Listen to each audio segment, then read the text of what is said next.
colleague now in here. We have with us, and forgive me if I'm not pronouncing the names very well, but I'll try my best. We have with us Bailey and MacTaggart of Glasgow City Council. Bailey was formerly member of Scottish Parliament, Shadow Minister for Culture, International Development and Democracy. So Bailey, if you can hear us, we'll pass this over to yourself. Hello there and good afternoon, and thank you so much for your kind welcome, and thank you for allowing me to be here. Yes, our huge contribution to the peace process, no matter where you are, but especially within Afghanistan, and how do we take that forward? Women, as you well believe, I was just reading something this morning that kind of stipulates that, yes, we do have a certain type of skill that is so much different from what men have, and we have to celebrate that in a sense. We do have a separate skill base than what men do, so we do have something different to bring to the table, and it is a sad day whenever we are not introduced to the table or even invited to the table, because we do have so much to offer. We do have the unique qualities, of course, to bring forward in any. So we do have something different to bring to the table, and it is. Sorry, are we okay? All good, Bailey. Carry on, please. Okay, sorry. No worries. So it really was just to highlight all that has been said so far. Yeah,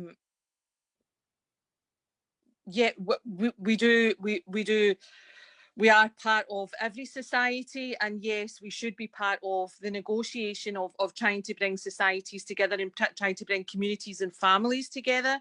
So we should be part of that negotiating about peace processes, about any process, about how to make the world go around, because we are that huge, but we are that other half, so to speak. So we do have loads to contribute. We are not there to go against our different sex of males. We are all at the table together to look for compromise, to look forward to a better place for our societies, for our children to grow up in, to live in. So it's all for the will and the peace of everyone, not just for women, in a sense, that we want to be around that table. But it's just about trying to get that invite. Brilliant. Thank you so much, Bailey, for your input. And you're, yes, absolutely right that when it comes to women's rights, no one neglects our male counterparts in there, and we would like to be working hand in hand and together towards a peaceful, not just Afghanistan, but a peaceful world, because after all, Afghanistan is located at the center of Asia, and I think peace process have been said before that in Afghanistan will prove peace worldwide. So thank you so much for your speech in there. And if there's anything else you'd like to say, we'd pass on the mic to yourself. If not, we'll move on to our next guest speaker.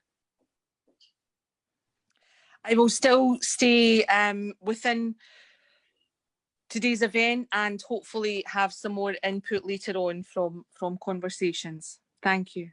Brilliant. It's my pleasure.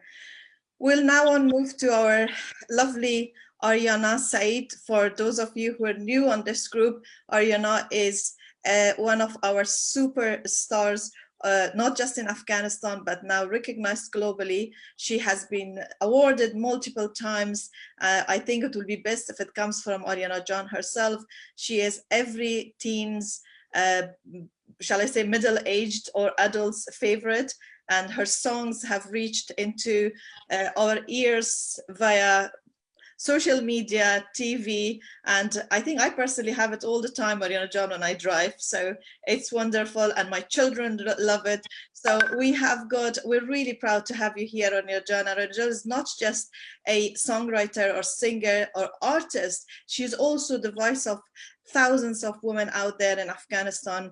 And Ariana, I must say that she has played a very big role in Afghanistan, in women's lives, and all for very many good reasons, and all for positive. Ariana John, I'm going to pass mic over to yourself. Thank you. Your mic, Ariana John, your mic is mute. Can you hear me now? Yes, we can hear you very well. Perfect, perfect. I'm so sorry. First of all, thank you so much for all the kind words. You are such a sweetheart. God bless you. I'm so happy to be a part of this discussion today. It's a pleasure and honor for me, actually, to be a part of such a prestigious group of strong and accomplished women in this group. And right off the bat, I have to make a little confession and say that for me, being on the stage in front of thousands of people is probably much easier and less intimidating compared to being in a formal discussion with such experts such as yourselves. So may God be with me today. But anyway, personally, I walked into the position of being a woman and a human rights activist as a result of my artistic work dedicated or related to the rights and the position of Afghan women within the society in Afghanistan. And I guess for a few years now, I have tried to use my platform to empower Afghan women and to get them to believe in themselves. And I guess today's discussion is a continuation of that for me. But anyway, enough about me. I'm gonna just get right to my points now. Okay, so first of all, for the past little while, I have been having a complete different perspective when it comes to the present and the future of women in Afghanistan. 10 years ago, maybe I would have been a lot more concerned and doubtful than I am today. As much as we need to focus on not losing the gains and the accomplishments of Afghan women over the past 20 years, I believe that not in a million years, these dark-minded individuals and these extremists would be able to suppress and to eliminate the presence and role of women from the society like they did back in 1996 to 2001. Also known as the Taliban era. And I believe that the world has changed today completely since then. There was no Facebook back in those years. There was no Instagram. The reach of television and media was not as powerful as it is today. And right here in this group, these 2 or 3 very strong and beautiful and accomplished women in this group are the very strong examples of why these dark-minded individuals will not be able to yet again bring darkness into the lives of Afghan women. And just, and of course I'm referring to Ms. Nahid and Ms. Sherzad in this group.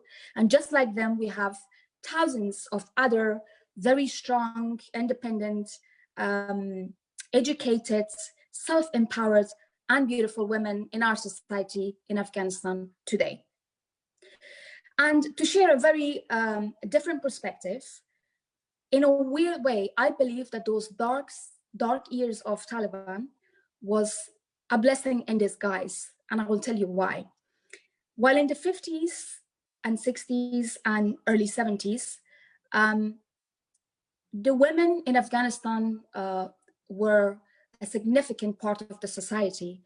And unfortunately, during the war and over the years, especially with the sudden emergence and rule of the Mujahideen, the role and presence of Afghan women started to diminish.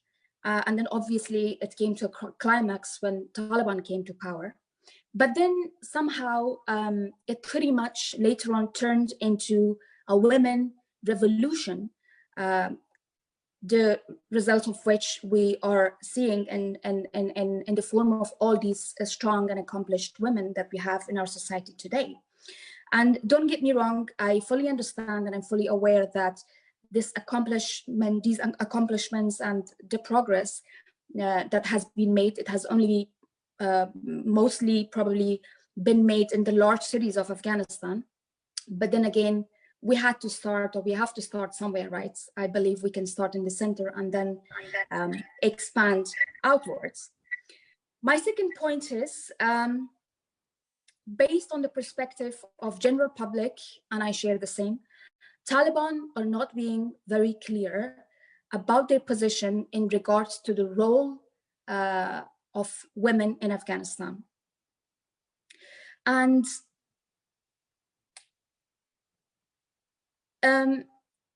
they want anything and everything. They keep on referring to anything and everything being in the circle of religion. But the question is, what version of religion are they referring to?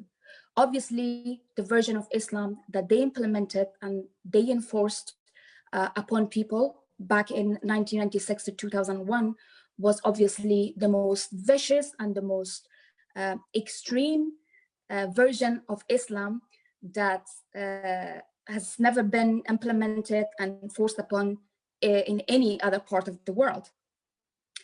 I mean, religion is not rocket science, right? It needs to be clear and it needs to be of acceptance of today's modern society. And I believe that there is actually a standard version of Islam out there in the world today.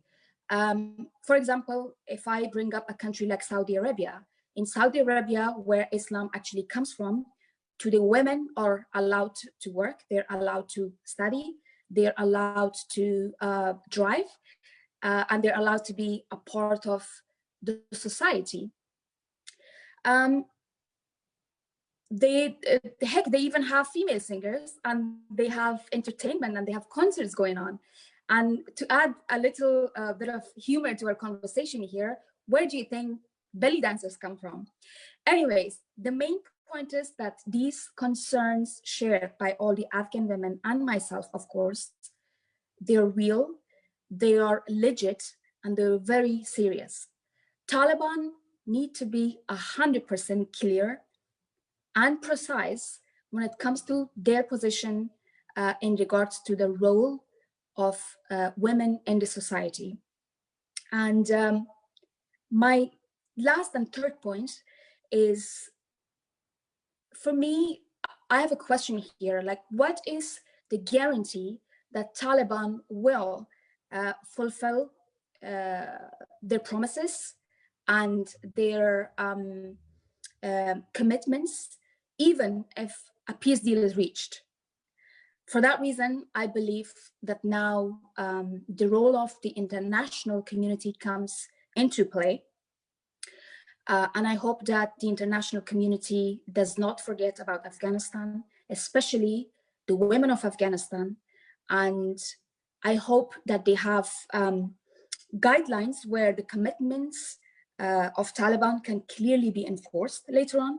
And lastly, I hope that they make sure that Afghanistan does not yet again become the home of terrorism and the place where Afghan women can be shot in the head openly in front of crowds in the middle of a football stadium. That's all from me. I'm gonna pass on the conversation to you guys now. Thank you very much, Ariana John. That was a beautiful speech. On the notes of women and Islam, I must add that those who truly follow by this religion and by the book, we know that in the times of Prophet Muhammad, his wife Hazrat Bibi Khadija And later on, Hazrat Muhammad Sallallahu Alaihi Wasallam's grandchildren, when they died, Bibi Zainab, Hazrat Imam Hussein's sister, played a fundamental role, and they are the reason that we are here and having those discussions today. And they have showed there and then to the world that women do play a big role in the society, and also they can work shoulder to shoulder with their male counterparts. So that is a brilliant touch on that. In terms of your questions earlier, that where is the guarantee whether the Taliban, when they take over, they will bring a long-lasting peace, or they will keep up with your promises? I think we'll leave that question later on to our other speakers. So we have, after Ariana John, we will come back with some questions, so bear with us. So, but until then, I'm going to pass on to Nahijane Farid, who you have got here, and Nahijane is chair of Women Affairs Commission, House of Representatives in Afghanistan Parliament, and I'll pass on to Nahijane to speak more about herself and maybe a short introduction about her recent work on the current events in Afghanistan as well. So it will be great for us to have it hearing from Nahijane herself. I welcome you, Nahijane, once again. So I'm gonna pass on to yourself and with the audience to hear you. Thank you. Thank you so much. Thank you so much. Can you hear me? Can you hear me?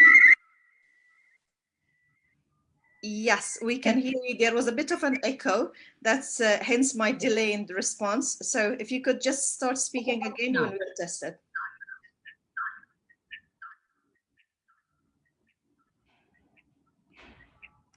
Okay, thank you so much for giving me this opportunity.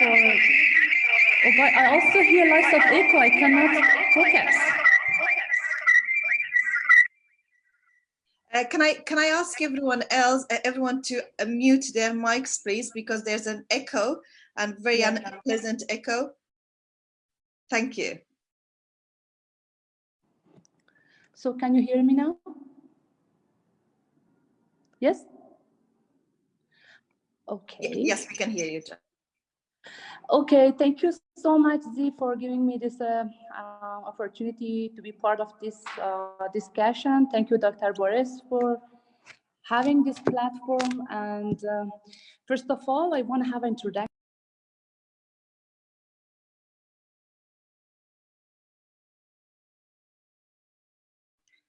No, John, you have muted again.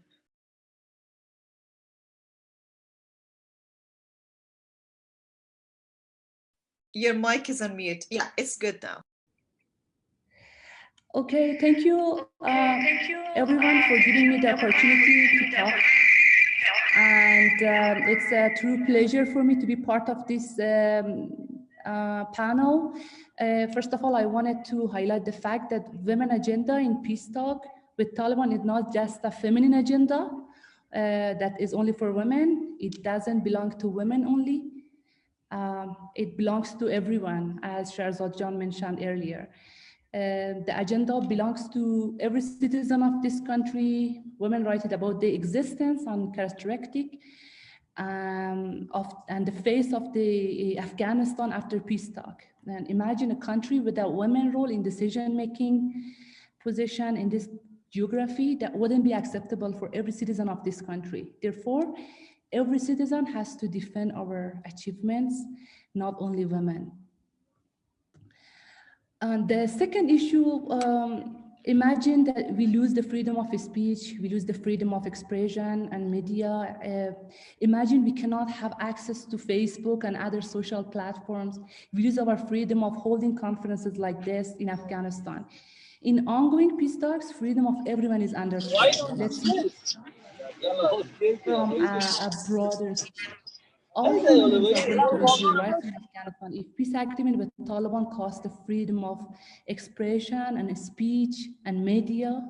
Therefore, we all must fight together, no matter if we are women, men, young, old, from any generation. The third issue is the issue of Afghanistan itself, that is going through one of its most critical and historical moments. We gave a great sacrifice of our people. Post-Taliban Afghanistan is very different from 1990s and earlier. Despite the shortcomings that we have right now, today's Afghanistan is a democratic republic with many achievements in the field of human rights, women's rights, freedom of expression, minority rights, political and civil participation of all society, and a modern and advanced administrative system that we have. Who can ignore such a society with all these changes? In present Afghanistan, women can study, they can go to university, they can vote, they can work outside of home, they can participate in political and social activities like men. In modern Afghanistan, people represent human rights, constitutional values, and freedom of expression is recognized as the most fundamental right of citizen. Tolerance, mutual acceptance, and freedom of beliefs have a high stature within the current legal system of Afghanistan. This is the new face of Afghanistan in 21st century. No signature, no deal, no agreement can reverse it.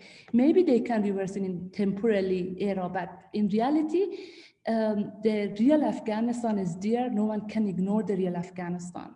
You know, the kid that born in 2001 is 19 years old now. The young individual with lots of dream, lots of knowledge, lots of plan for his and her future won't tolerate the suppression and limitation because she or he raised in a completely different situation. The fourth issue that I wanted to mention is that I believe the agreement with the Taliban at the expense of the democratic value and the republic and human rights won't be stable.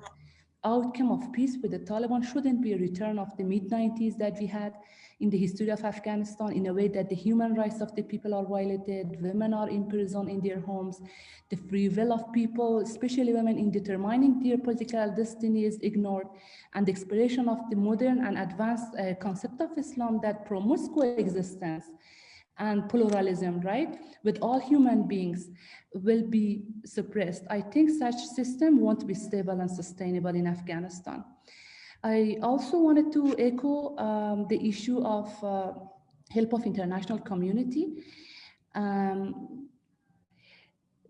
You know, the fact that the situation requires the United States and its allies to provide long-term sustained financial and technical support to Afghanistan, especially to its security sector. While I hope one day the Afghan security forces will be able to independently defend our values, I think that only after assessing the situation very responsibly, the withdrawal of US and NATO troops become part of a very prosperous and timely plan in Afghanistan.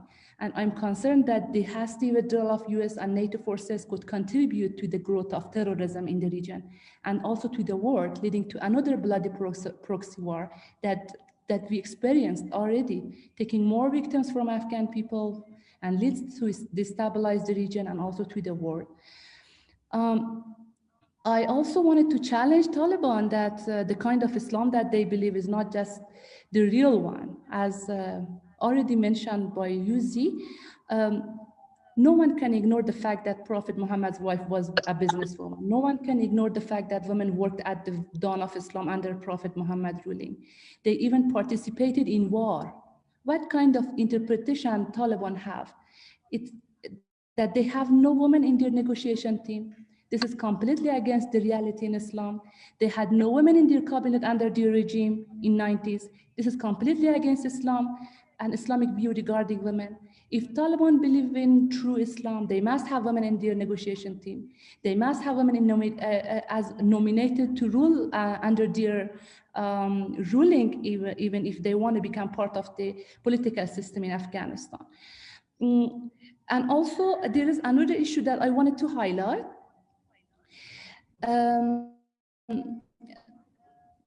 That Afghan people fully understand that are due to the broad economic and political and military support of international community and the sacrifice of Afghanistan's capable and heroic soldiers that lost their life and also are fighting against terrorism. And they are in forefront of the global fight against terrorism. That's why we do not want to lose all these gains easily, because these are the shared outcomes of achievements that we have with the international community. We all spent years of tears and blood all together to be what we are right now. It's not just the achievement of Afghan people, it's the achievement of all the countries that helped Afghanistan in the past 2 decades, and therefore they all must maintain and preserve that achievement. The analysis that I have from the situation is also very important. As a woman, I also have a background of international relations. Our international allies may assume that a peace deal with Taliban in any cost may lead the country to another problem. I believe that the political situation in Afghanistan has recently become more complicated. The armed opposition groups are committing more killings, more terror, more suicide, more explosion. They're taking the victims from security forces and civilians, and external intervention is highly under a different situation. Group like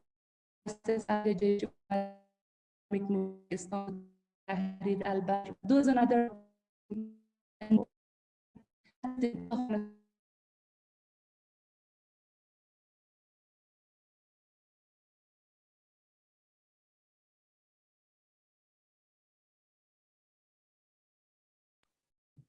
I do apologize. Just bear with us. I'm sure Nigel will come back to us. It's just because connections in Afghanistan is not as good as where we are here in Europe. So we will give it probably a few seconds for, oops, we've lost Nigel.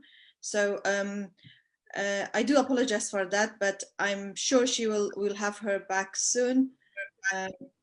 Yes, we have got Nigel. We lost you. Okay, just I will wrap up, and I will wait for the questions. The last point that I wanted to highlight is that Afghanistan women expect our international allies to closely watch the agendas of the peace process with Taliban and the withdrawal of NATO troops from Afghanistan, because we want international community to ensure and maintain the transparency of the process of peace talk with Taliban. And also, Afghan women are counting on their international friends to have an active role in helping us and protecting Republic, women's rights, freedom of expression, human rights, civil society, and other democratic values at this very important time. Thank you very much. Looking forward to answer any question, if there was any question. Thank you. Thank you very much, Nigel. That was a great speech, and thank you for sharing your insight with the audience and, of course, with our wider audience all over social media as they are hearing us live at the minute. Nigel, just going back to the issues of the Taliban and, of course, the influence and impact of women. So in terms of, if we go back to the peace talks that started initially between US and Taliban, there were two things that were really not so clear on that peace talk. And one was the concern about surrounding women representatives, and the other was that the peace talk, the most of the agreement was only between US and Taliban, as if the benefits were all for majority to US, opposed to Afghanistan and its people. Has anything changed since then? And following that, we are aware that there were few campaigns by a lot of both women and men activists in Afghanistan. So has there been any change on that, and any improvement that you think that probably will give women hope in future that yes, they will be part of the decision making in future or in present in Afghanistan?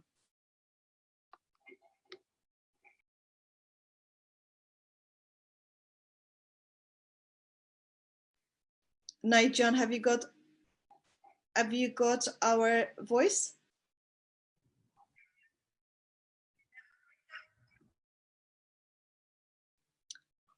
Your mic is mute if you can hear me.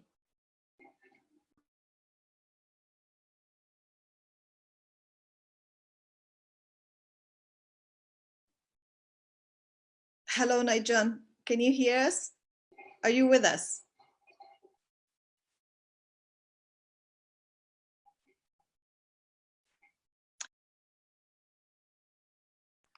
I muted my own mic. Naijan, oh God. Well, it shows that Naijan is there. I think it's with the connection that's bad, unfortunately. Until Naijan comes back to us, so I would like to just mention that our next guest speaker would have been Anne Lees, who is Anne is working with the UN, and would have been great to have her input in that. But unfortunately, I think due to an urgent meeting, she had to, she couldn't make it for this one. But I think if Dr. Sabi are with us, will we be expecting Anne at all?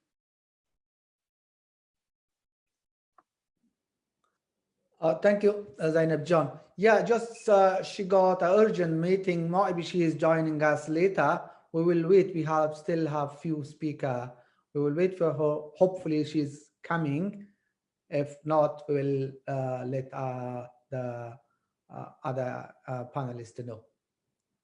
Sure. Okay. So while we have, well, until we have got Naijan back, and hopefully Anne at some point, I think it's good to have, well, my question would remain to Naijan. However, I think it would be best to give our audience a chance to have questions. We have got any questions to our guest speakers. We have still got, luckily, Ariana John with us in here, and I'm sure a lot of you would want to have questions there on around the peace talk. And also we have got most of our guest speakers here. Sharzad John still shows to be here, and of course Anne. So please raise your hands. There's a hand icon on Zoom if you have questions, and then we will take questions where time allows. Excuse me, Zainab. We have Alison from UN Women. She is already here. Oh. You forgot to invite her. Just a reminder. Sorry for that. I do apologize. Oh, sorry, Anne. I do apologize for that. It's too many screens in front of my face right now. So lovely to have you once again, and welcome, Alison. You were just showing us somewhere in the corners of my screens here, so brilliant to have you. So I'm gonna actually pass on the mic to yourself, and please feel free to speak about yourself and your work in Afghanistan for our audience, and also your input on the peace talks and the current, of course, political environment that's happening in Afghanistan. Thank you.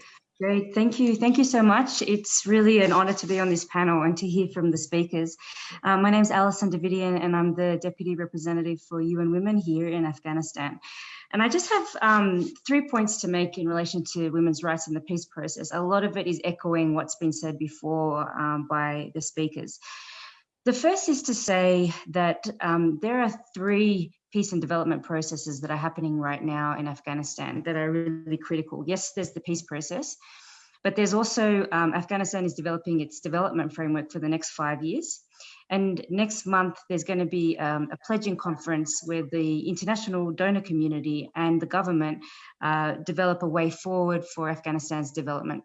So it's really critical that women's rights and gender equality are integrated into all of these processes, not just focusing on the peace process, which is of course critical, but also that we get really strong commitments into these other peace and development processes that are also happening. So that's the first thing, that yes, the peace process is critical, but these other processes are also critical, and we need to be advocating for really strong commitments on women's rights and gender equality in those processes.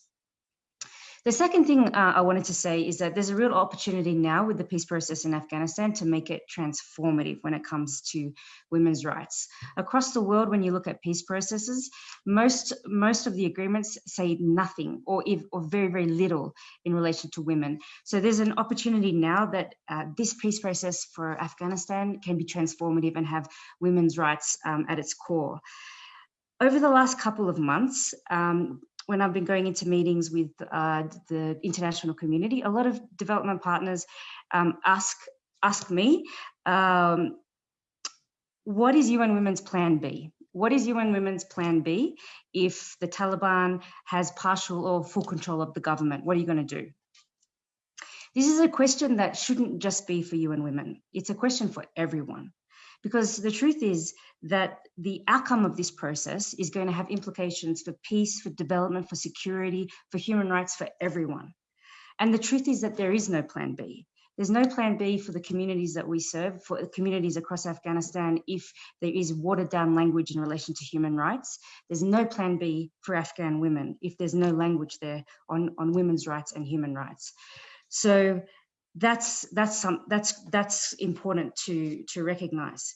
When the government agreed to go to the table with the Taliban, it agreed to do so without any preconditions. And they had to do that. There wasn't going to be a way to get the Taliban to the table if there were preconditions beforehand. But it does mean that we're in a situation now where the peace talks have started. And so we need to ask ourselves, well, how do we protect women's rights? How do we protect human rights in a process that has already started? As has been said by other speakers, we have very little information on what the Taliban's views are on women's rights and if they've changed. What we do know and what they have said is that they're happy for the women to be in government, but not in leadership positions and not in the judiciary. This sounds a lot like what we've heard before.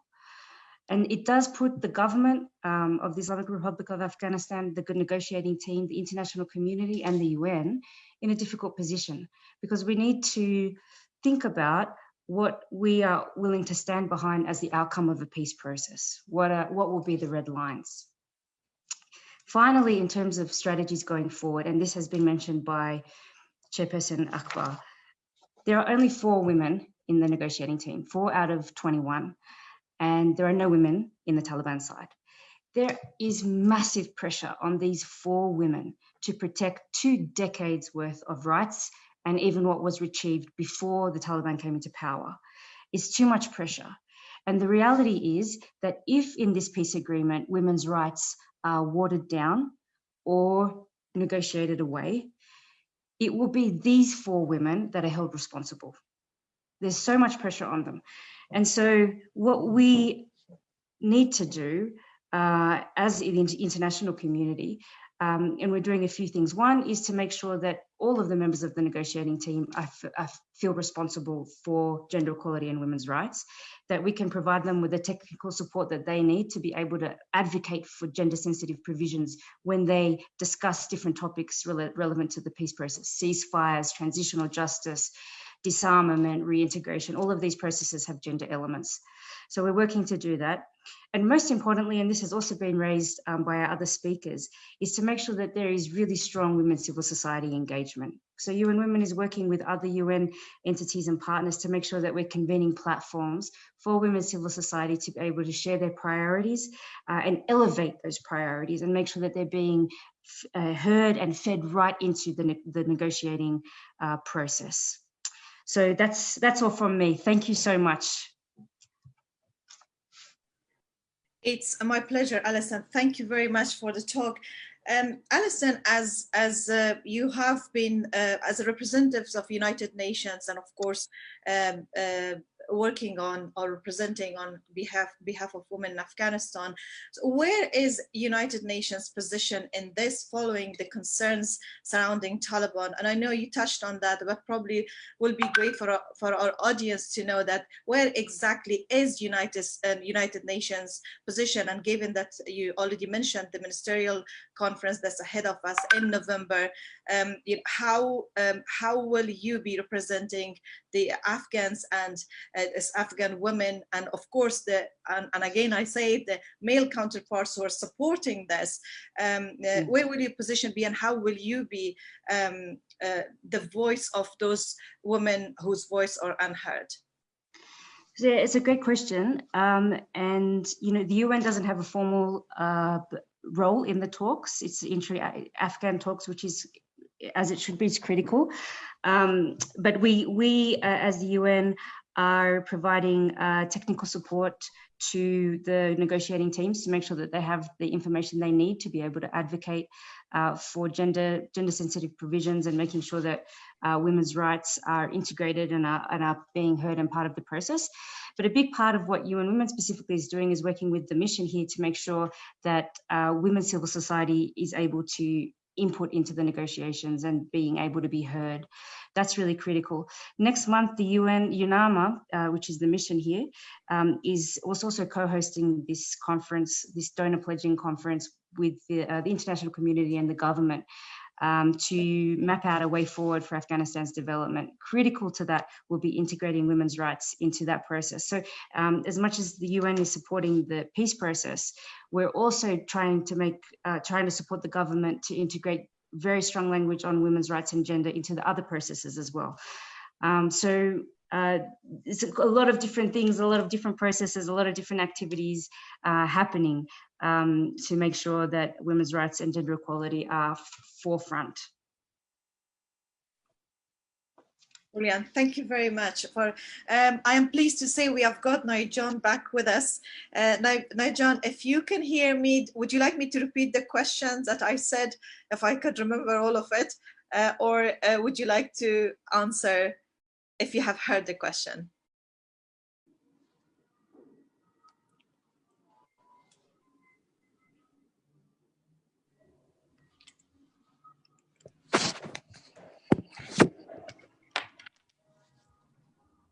Hello, Naijan. Can you hear us? Now I can hear you, yes. Brilliant, good.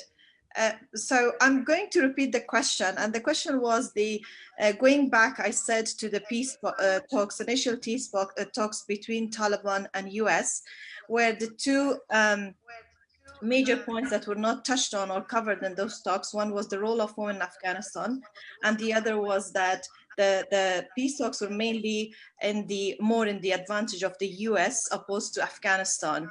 Has, after raising the concerns of women and men in Afghanistan, were there any developments, any improvements in that? And do you think that anything has changed for good? Yes, thank you. Can you hear me now? Yes, we can hear you. Can you hear me? Okay, yeah, the issue of not touching upon the issue of women's rights and democracy in the peace talks and also peace deal between Taliban and United States raised a lot of concern among women in Afghanistan, and they wanted to do something. So we did something in the parliament. We sent several letters to different organizations and institutions that we thought it might be helpful. One of the organizations that we sent a letter was the US Congress. We highlighted the problems. We asked them to hold hearings with the Department of State and other stakeholders in the United States that are dealing with peace talks with Taliban. And they did that. They raised our concern, and even they told them that they received letters from Afghan women, from Afghan parliament. And that was a huge achievement for us. And also, I think after that, the tone of the Mr. Khalilzad has been changed regarding the women issue. If you heard in his previous interview, he mentioned that he won't let Taliban to deal and compromise the issue of women and women's rights in the peace talks. And also, you also mentioned about what we are doing in Afghanistan Parliament Women Commission. You know, we doubled our activities, pushing agendas of women and legislations that we think are very important at this very important time frame. For example, putting mother's name in national IDs, having women women's right to be preserved if they are working in the governmental organizations. We are asking acting ministers to have at least one deputy minister as a woman, otherwise we don't vote them. We are having different agendas, talking with different ambassadors, raising our concern and concern of our constituency. In Afghanistan Parliament, we also have speeches every day in the in the free time that we have. You know, that's very important to have women representation at this very important time, not only by women, but also by men and women. So we have it in the Afghanistan parliament. That's a good news. And another issue that I wanted to mention, as I told you earlier, you know that you said, is there any guarantee? I will say yes, there is a big guarantee. You know, 65% of Afghanistan population are women. 65% of Afghanistan population are young generation. They are at least under 35 years old. That huge population have lots of different dreams, right? They cannot be fit in the mindset of Taliban.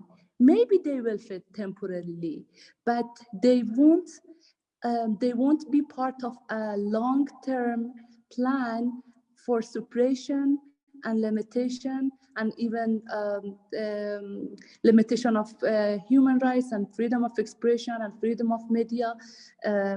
This new generation that is huge are going to be decision makers, not Taliban, not even us. This new generation is going to be the decision maker. As I told you, the young 19 years old boy and girl that we have right now has been born after 2001, after 9/11. The new era of democracy produced a lot of new generation, that new generation has a lot of effort and talent, and will be a different generation, and no one can ignore them. They are the guarantee. Our fight is the guarantee. Our togetherness is the guarantee. The togetherness of women and men and the international community and supporters are the guarantee. I receive messages from my friends in the negotiation team every day that they say, raise your voice. This is the time that you have to do it. This is the time that you have to start defending from the right of the constituency that you are in the parliament because of their votes. Okay, so that's what I wanted to mention and highlight. Thank you for raising the question. I hope I could answer it. Thank you, Naijan. You have very well answered our question. I'd just like to announce that as we were waiting for Anne to join us, unfortunately, she was not able to join us here. So what we will do, I think we will go and take some questions from audience now. So we have got a raised hand by Ali Safi. So if we could unmute Ali Safi, who would like to ask a question.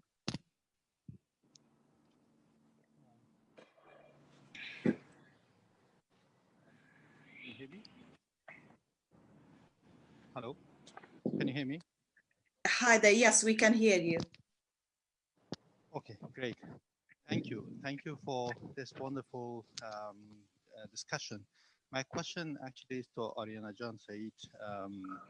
I would like to ask her, is she ready to go to Doha and hold concert for the Taliban peace negotiators, and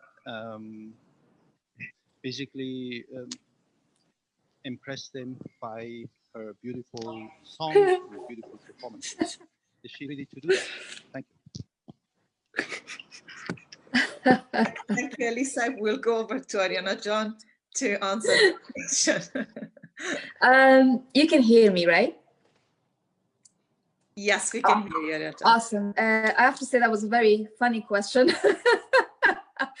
Well, I have to say, first of all, you know, I'm ready for anything. I'm ready to do anything for my country, for my people, and for the peace, you know, that we all desire and we've been wanting for many, many years now.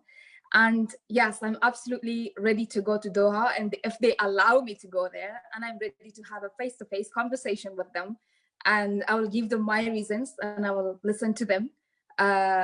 If they give me the chance, why not? Thank you, Ariana John, for taking the question and answering it in your as always, wonderful way.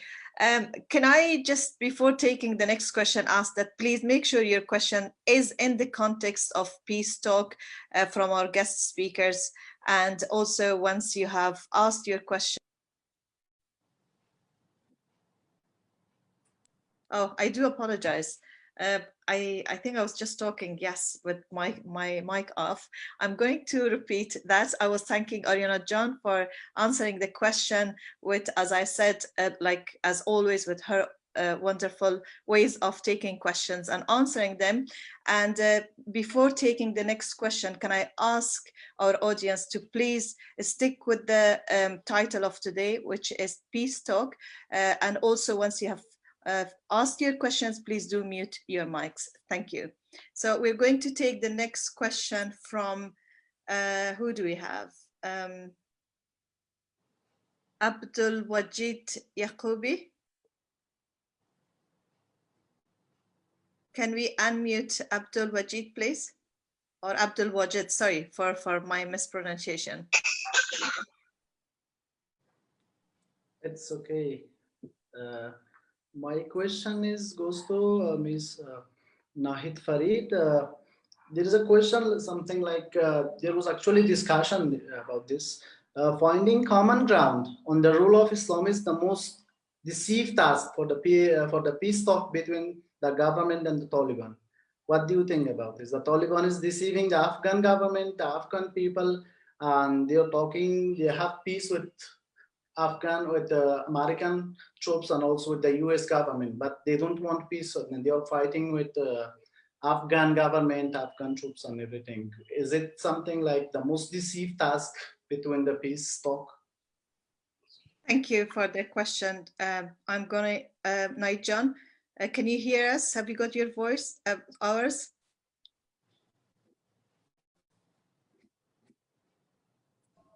Can you hear me? Can you hear me? Yes. Yeah, that's a very good question, actually.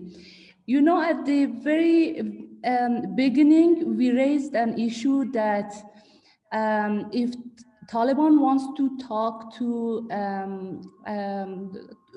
talk about peace, Afghanistan government is the address, not the international community, not United States, not any other government. You know, because Afghan government is legitimately representing the people of Afghanistan.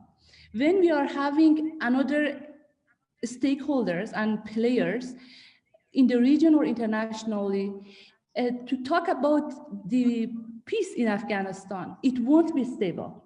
So unfortunately, the peace talk right now is the product of whatever they had at the beginning. The fundamental was wrong. Having Afghanistan government as a sidelined part of the negotiation was a mistake from the beginning. Taliban are also at the same time are making another biggest mistake. At the beginning, they told us that they fight with Americans and the international community, and if they withdraw from Afghanistan, they will start talking with Afghanistan government. Now it is vice versa. Now they signed an agreement with United States. They said they won't kill their soldier, but they continue the fight with Afghanistan government, and also they are fighting and killing our soldiers, Afghan soldiers. So the narrative of Taliban has lots of compromise, has lots of paradoxes, and is against any logic of any logical narrative that a group has to have.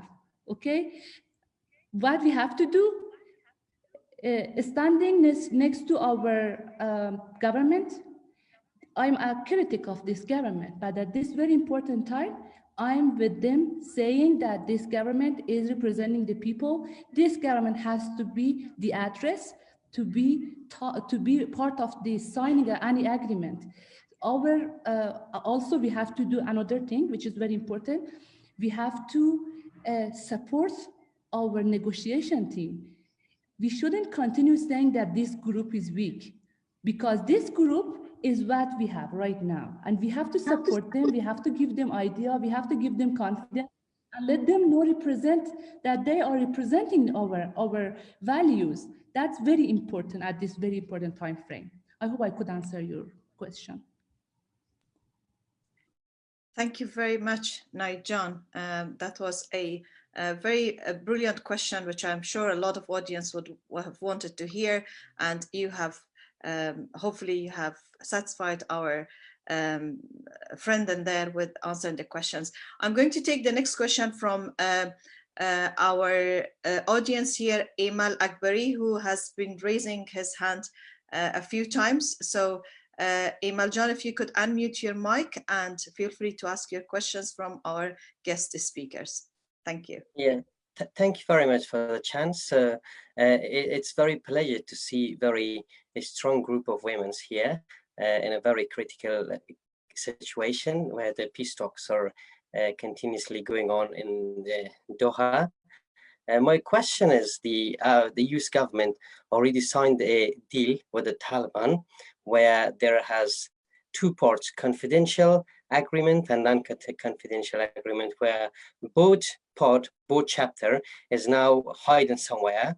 It's kind of like a secret piece of document which has been signed between two parties and saved between two parties, where exactly women's rights may have already been indicated, where the women's rights position and situation will be if the Taliban integrated into this government, or even if they have their own government. So this piece of paper where the women's right has been indicated somehow is very unclear. So the question here is, they're not ready to present that piece of document to the public, especially to the women, to see what they have agreed, how they have changed from 1970s. And the question is perhaps, and they're arguing that that deal will be exactly to be a base for this negotiation. Otherwise, they will not going any further. Perhaps if in the worst case scenario, if that deal would have been accepted as a main document for this discussion, where no one knows what the women's right will be through that deal. So is there any effort made by Afghan Parliament Women Committee, especially to put any pressure on the Afghan government or to the US government to release a chapter or a few articles exactly where the women's rights has been indicated by the Taliban?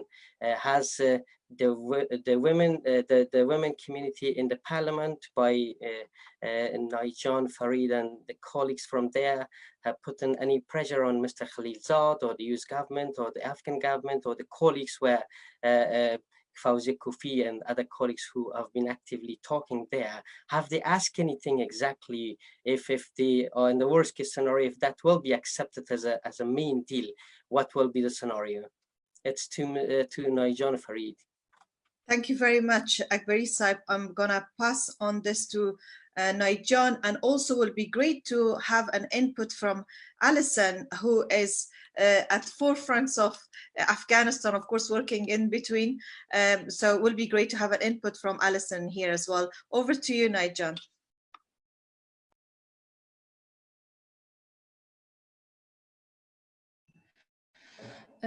Okay, that's also a very good question. First of all, that peace deal that has been signed between United States and Taliban is not going to be the main one that is going to be the one that the government of Afghanistan will be accepted. You know that the peace process is under the influence of United States election in November. That's why the whole agreement between Taliban and United States is about the withdrawal about the reality of how will be the presence of United States in Afghanistan after peace talks and after signing an agreement with Afghanistan government. And I believe that won't be the one that will be based on will be the one that our next government is going to be based on that. But you said that if in the worst case scenario, that would be the one, what will be our effort? If that would be the one, Parliament will be demolished too, because the Constitution will be under question, and 3 branches will be under question. The judiciary and the 2 other branches, the judiciary, the Afghanistan Parliament, and also the executive, all 3 will be under question. So we won't accept that, you know, as I told you, there is a guarantee that we won't accept that, even if they enforce, because in the speech of Mr. Pompeo at the beginning of the peace talk, he said that democracy is a good system, but we won't enforce that.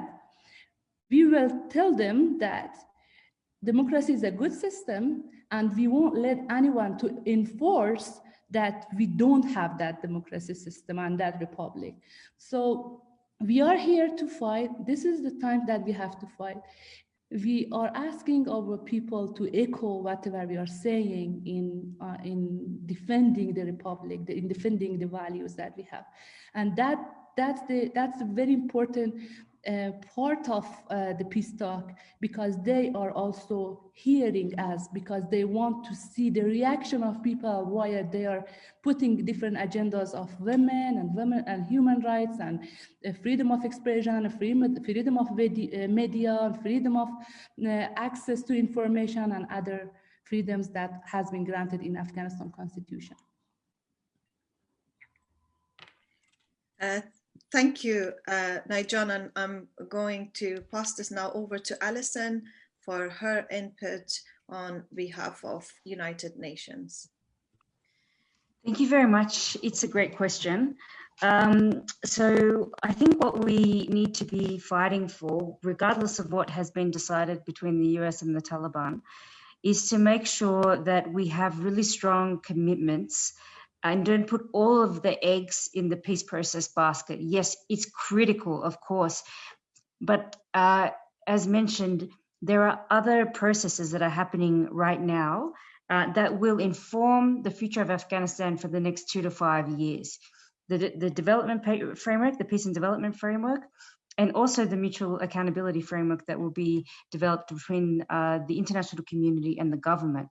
It will be critical that whatever happens as a result and an outcome of the peace process, that if the Taliban has partial control or however much control that they have of government, that they're also held accountable for commitments that have been made by the previous government. And that also includes commitments for international norms and standards, for example, Commission on CEDAW, the CEDAW, and other human rights standards. So regardless of what has been agreed between the US and the Taliban, there are all these other processes that are also happening and ongoing that are determining the future of Afghanistan and the rights that will be committed to by the government and between the government and the international community. And so that's gonna be critical to protect women's rights going forward. Thank you, Alison. Thank you for taking the questions and answering them both to Naijan and Alison. So another question from our guest speakers here, Ariana, Saeed and Naijan, yourselves, and this is mainly to our Afghan representatives on this. How would you, what would be your advice in terms of women from Afghanistan or who are supporting this move in Afghanistan and listening to yourselves globally as of now? What would your advice to be, and how could women as well as men outside Afghanistan help you and help with this process and the issues that people are facing currently in Afghanistan. Could I start with Ariana John this time? Maybe we had a few moments of silence, but then yes, and then we could probably after that to Nahid John and Sharzad. John, I think she has left us because she had an urgent meeting after that, and then probably why not if Alison had her input? But let's start with Ariana John and then Nahid John for now. Thank you. Thank you so much. I think that's a great question because usually I have realized and I have witnessed in our communities that most of our people, they do not take part in such initiatives or issues because they feel like this is only the job of the politicians, right? I want them to know that this is not only about politicians, it's not only about women only, this is about our people nationwide. And anybody and everybody should be able and must take part in such issues that arise, and they should take part to find ways how to sort them out. And what they can do is they can take part, they can raise awareness, they can share their ideas, and just, I guess, raise awareness. That's the first step and the main thing. Thank you for that, Ariana John. Now, John, over to you. We have just to warn you, we have got 5 more minutes left. So we'll take probably one more questions from our audience here after your responses, and then we'll probably head towards the end of the program. So now, John, over to you for now.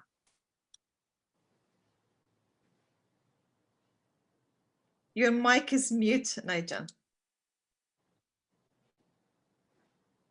Naijan, could you unmute your mic? Thank you. Can you hear me? Yes, we can hear you now. Now, so I have to start from the beginning? Please do. Okay. So that's a very good question. You know, we are at a very critical moment. And the other day, one of our famous politicians invited a few women, and he said a very important sentence that I want to quote him. He said that we as men, we lost in war, and if we cannot defend women's rights, we are going to lose in peace too. That was very powerful. That was a very touching moment of my last week official meetings that I had. So everyone is accepting that this is a very important time frame for us. If we can preserve and maintain our value, we can prove to the world and also to the enemies that we are together, strong, and women movement has lots of defenders, and it cannot be the tool of politicians. And many are in Afghanistan right now are thinking like that in the official level, and that's a very good news for me. The women organizations are also very strongly networking these days, holding conferences. They are going to have conferences, Afghanistan Parliament, Women Affairs Commission, and also the Minister of Women Affairs are going to have a joint program, a very big one in a few days. So we are raising the voice, and whatever we want from our audience, inside and outside of the country, is that to echo that. If they think this is about human beings, not only about women. Thank you very much, Naijan. Such a powerful statement. So let's hope that, yes, with worldwide collaboration, not just between, we're not talking about women, and we're going to repeat this again, with all nations who are in favor of peace, that we do not lost in peace. That is very powerful indeed. Thank you. Could I, just before taking the next question, could I also, the question, address that to Her Excellency Anne. Anne, if you can hear us and you're still with us, Anne, from the Scottish Parliament, well, formerly, if you could just share your insight with the question just we addressed earlier. Thank you.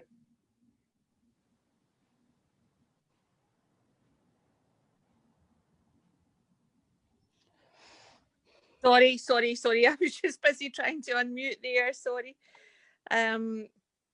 Really, yes, you're right. And just like what I had mentioned earlier, it's not about male or female. It is about everyone coming together for to do all that we can to get to gain the best society that we can for everyone.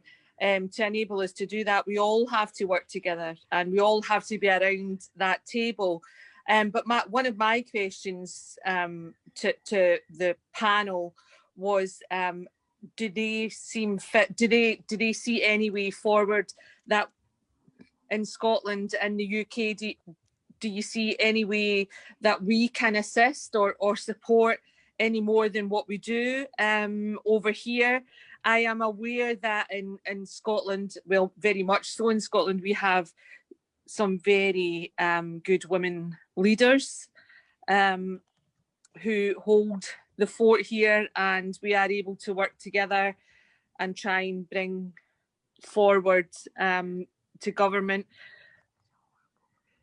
But is there any way that you think that we should be assisting, that we can assist you in any shape or form? Please don't hesitate to ask. Please call out, shout out. We are all sisters together. Let us know that if there is anything, just please ask. We have got a huge background of all trying to work together, and I realise that it is about you're at a crucial point just now, and you're at the peace talks, but it is about everyone trying to come together and everyone looking at focusing on that vital point. But if you don't all come around the table, I mean, obviously someone will be losers within that and someone will suffer. And unfortunately that the community will suffer, the country will suffer, and ultimately the world is going to suffer for that. So we don't want that to happen. So if we can assist in doing anything to lever any support of any description to our sisterhood, please do not be afraid to reach out for that. Thank you very much for that, Bailey. That is such a wonderful offer. And I can assure you that a lot of us, maybe not just in Afghanistan, even here in the UK, probably will benefit from some mentoring and coaching of our Scottish and English supporters and allies in there. However, for the question, I think I'll pass this question also maybe will be great to maybe in a sentence or two hear from both Ariana John and Nahid John in here and their responses with Anne's fantastic and very generous offer as always. Maybe Ariana John, to yourself first. Well, I just want to thank dear Anne for her big heart, for her kindness and her offer, and the care and love that she has for the Afghan people and especially the Afghan women. We appreciate it. We are happy that we have her support, and hopefully down the road, you know, we can gather ideas on how to get her to help us more with this issue. And when she offered that, I had a funny thought in my head. I was gonna tell her, dear Anne, can you get Scotland to speak to Trump? But anyways, that was just a joke, but just a serious, you know, appreciation and thank you to Anne for her offer and kindness. Thank you both. And John, over to you now. Thank you so much, Anne, for offering this generosity. You can ask your parliament, because the parliament is powerful at this very important time frame. Your parliament can push and also put pressure on the government to push the agendas of women. You can highlight our agendas there. You can ask us to be connected in any way that you think that we can deliver our message. Connect us to your colleagues and friends. We will be more than happy to deliver our message. England and Scottish government is a big part of NATO. We don't want NATO to withdraw in a hasty process. We want NATO to stay and help Afghanistan and Afghanistan soldiers. Ask them to not to be so hasty, stay a little bit more and give more support to Afghan soldiers so we can defend from our country. Thank you very much, Naijan. Thank you all. We have slightly run over our program. However, there's one more question I'm going to take from Zia Saib from BBC. If you can hear us, please unmute your mic and ask your questions. I'm afraid this is going to be our last question before the closing of the event. So I'm going to pass over to Zia Saib. Thank you so much. If you can hear me, everybody can hear me? Yes, we can hear you. Absolutely wonderful discussion. Unfortunately, I missed Shahzad John's and also Ariana John's speeches, but this is much needed at this very crucial time. My question, I have two questions. First, both from Naijan and Ariana John. Do you think if in the coming US elections, Joe Biden wins the election, and obviously you're praying for it, possibly, that will change stuff for the Afghan women, and that would mean that the process will become a bit more, will go into the right direction? And the second question, I mean, we are in this difficult situation. The peace talks have started in a very hasty way. Nobody's probably happy from it, but it has supporters. War has been going on for so long. There are a lot of discussions in support of this peace talks as well. And I was in Doha. The Taliban have not changed their views in terms of women. They even didn't look into women, into the eyes of the women journalists. That was widely reflected. From your point of view, looking back, what wrong decisions were made in terms of women campaign in Afghanistan as a whole, that now you would say if we had done that thing, if the women had done this thing, we would have been in a much better position in these discussions, and that could also put light into the situation now that looking back could help for future. Thank you, Zia Saib. Over to you, Naijan. Okay, thank you, Shahryar Saib, for the questions. I believe that even if Joe Biden doesn't win, and again, President Trump wins the election, the situation will be different. The policy of US towards Afghanistan will be different. Whatever we are experiencing right now is under the influence of election of United States because of the public view regarding the Afghanistan war, which is the longest war of United States in the history of United States. The other issue, if Democrats win the election, there will be a lot of change in the relationship of Afghanistan and United States.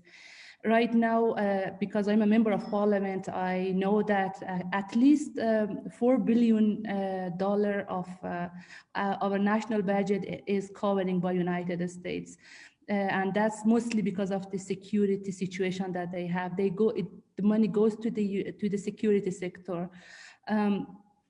And Democrats, in the history of Democrats, they wanted to end wars. And ending this war is something that can you hear me? Yes, okay. We can hear you. And ending wars has always been the policy of Democrats. So the situation will be different. What was the wrong decision of women in the last 2 decades? We had so many problems. We didn't have a complete, wonderful movement of women's rights. I think one of the biggest things that we had to have, Sharia side, and we are lacking it right now, is that we have no national movement of women's rights in Afghanistan. And we feel the lack of it. Right now we are hearing different voices from parliament, from the ministry, from civil society, but something that can represent the whole country, the women in the village, the women in the far villages of Afghanistan, is something that we are lacking, and we have to work on it. We have to have a national movement that represents everyone, every woman, every voice, and can be a credible movement. Thank you very much. On that note, I have a last question. I'm afraid we have to leave it there, I'm afraid, because we are running slightly, 10 minutes over time. I must apologize to Dr. Sarbaris, who worked relentlessly to bring, organize this event. And he has been working, honestly, even organizing a Zoom conference is not as easy as it sounds. He has been probably awake most of the night to get everyone together and do that. But we're supposed to have him in the beginning and have a short speech. But I did miss that. So I do apologize again from yourself, Dr. Sarbaris. I'm going to pass it over on to yourself to, maybe close this event with your talk to our guest speakers and to audience who are listening. Thank you. Over to you. Thank you, Zainab John. That was a pleasure to have such wonderful panelists here with me, and the team work with me very closely to be able to run the Zoom meeting.